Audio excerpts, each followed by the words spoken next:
Assalamualaikum warahmatullahi wabarakatuh. Di sini saya akan mempresentasikan konsep komposisi tari dalam pertunjukan Durasim oleh saya sendiri, yaitu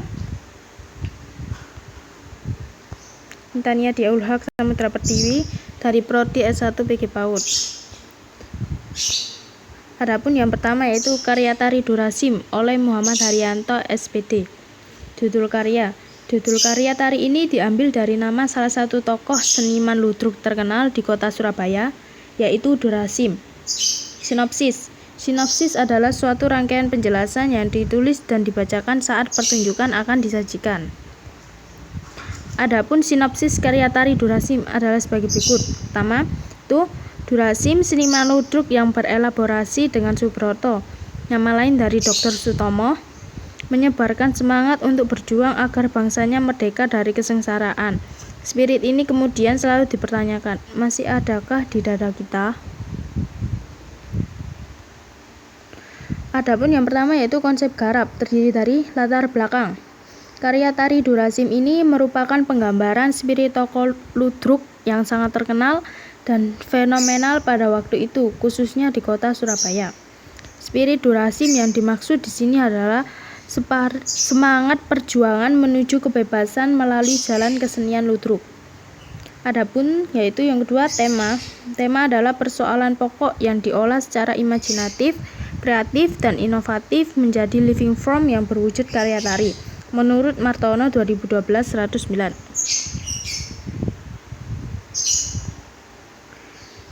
Tema yang diangkat pada karya tari Durasim adalah kepahlawanan atau patriotik. Kepahlawanan yang dimaksud di sini adalah spirit Durasim dalam berjuang menuju kebebasan melalui jalan kesenian ludruk. Fokus karya. Dari latar belakang di atas, maka fokus karya yang ingin diangkat adalah bagaimana bentuk penyajian karya dari Durasim itu sendiri. Tujuan penciptaan karya tari Durasim ini adalah untuk menghadirkan spirit tokoh Durasim yang berjuang menuju kebebasan melalui jalan kesenian ludruk. Teknik. Salah satu faktor terpenting dalam sebuah garapan tari yang menjadikan sebuah tarian itu menarik, indah, dan enak dipandang adalah teknik. Teknik-teknik dalam karya tari Durasim menurut Lamery, yaitu pertama ada teknik inisiasi, yaitu menggunakan satu titik fokus yang menjadi pijakan. Kedua, teknik flow and body, yaitu gerakan mengalir, mengalun, dan membayun mili. Tiga, teknik makako, yaitu teknik gerakan yang dilakukan dengan salto ke belakang. Keempat, teknik distori, yaitu sebuah teknik gerakan yang membedah dari bentuk yang ada ke dalam bentuk-bentuk baru. Lalu teknik double kick, yaitu teknik gerakan berupa tendangan atau ayunan double salto ke depan. Teknik staccato, yaitu gerakan yang dilakukan secara patah-patah. Lalu teknik difusi, yaitu pengembangan gerakan dari pose 1 ke pose 2. Dan terakhir teknik cramping, yaitu gerakan yang menarik perut ke dalam dan badan membungkuk. Selanjutnya, gaya. Karya tari Durasim mempunyai karakter gerak dan teknik gerak Jawa Timuran yang mengacu pada gerakan tari ngeremo. Gerakan tari ngeremo yang telah dikembangkan namun tidak lepas dari gerakan dasarnya. Keseluruhan gerak merupakan penggambaran dari spirit Durasim dalam berjuang menuju kebebasan melalui jalan kesenian ludruk. Adapun bentuk penyajian, yaitu alur dan struktur karya, menunjukkan sampur sebagai senjata perjuangan menuju kebebasan dalam kesenian ludruk. Eksplorasi sampur menggambarkan spirit Durasim dalam berjuang dengan berdasarkan gerakan tari ngeremo. Gerakan pencaksilat, penggambaran spirit Durasim yang berkobar dalam berjuang menuju kebebasan. Lalu selanjutnya yaitu rias dan busana. Tata rias adalah usaha mewujudkan ekspresi muka yang memperkuat perwujudan watak peran penari mengenai tarian yang dibawakan secara visual. Tata rias pada karya tari Durasim adalah tata rias laki-laki menyerupai tokoh Durasim. Kostum pentas seni meliputi semua pakaian, baik itu baju, celana, ikat kepala, dan perlengkapan lainnya. Kostum yang digunakan pada karya tari Durasim terinspirasi dari kostum ludruk pada masa Durasim.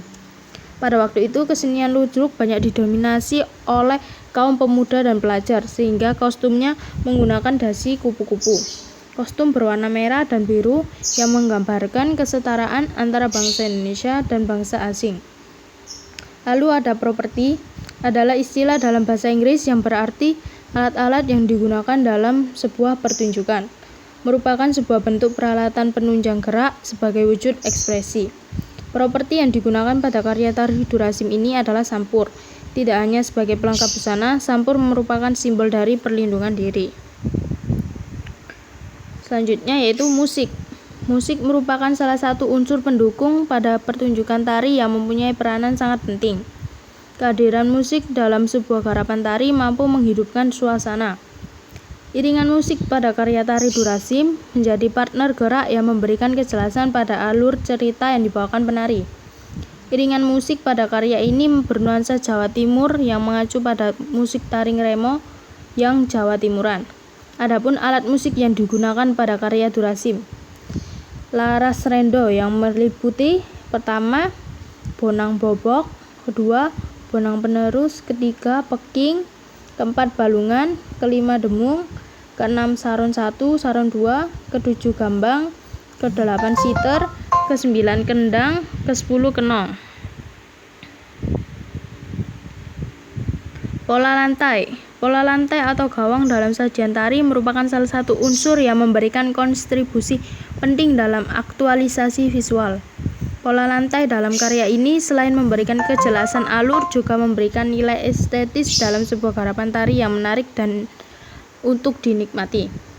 Adapun biodata di sini berisi data lengkap dari pertama penata tari, kedua penata musik, ketiga penata rias dan busana.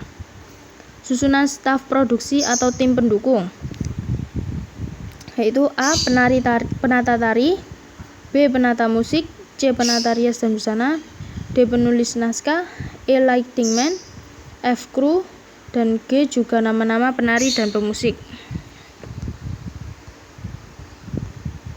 Sekian, terima kasih presentasi saya. Wassalamualaikum warahmatullahi wabarakatuh.